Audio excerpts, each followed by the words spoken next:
Assalomu alaykum futbol muxlislari. Bugun sizlar bilan futbol olamidagi eng so'nggi yangiliklar bilan tanishib chiqamiz. Agar kanalimizga obuna bo'lmagan bo'lsangiz, obuna bo'ling va ushbu videoga kanalimiz rivoji uchun like bosishni unutmang.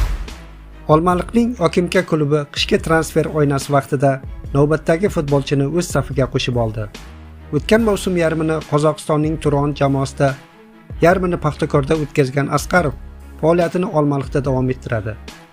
Okimka matbuot xizmati Behruz Asqarov va jamoa o'rtasidagi 1 yillik bitim imzolanganini e'lon qildi. Yarim himoyachi Hazrat Tursunqulov Okimka safini to'ldirdi. Futbolchi bilan 2 yillik shartnoma imzolandi va u yangi mavsumdan boshlab konchilar sharafini himoya qiladi.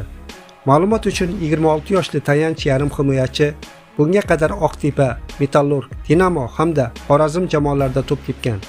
U professional faoliyati davomida 117 ta uchrashuvda maydonga tushib, 15 ta gol va 6 ta golli uzatma muallifiga aylangan, deyiladi xabarda.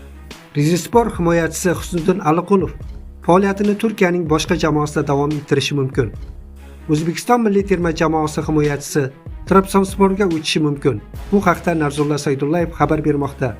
Eslatib o'tamiz, Aliqulov Rizespor safida 2023-yilning yozidan beri harakat qilib keladi. Himoyachi joriy mavsum 9 ta uchrashuvda maydonga tushdi va bitta assist qayd etdi. Uning amaldagi shartnomasi 2026-yilning yozida yakunlanadi.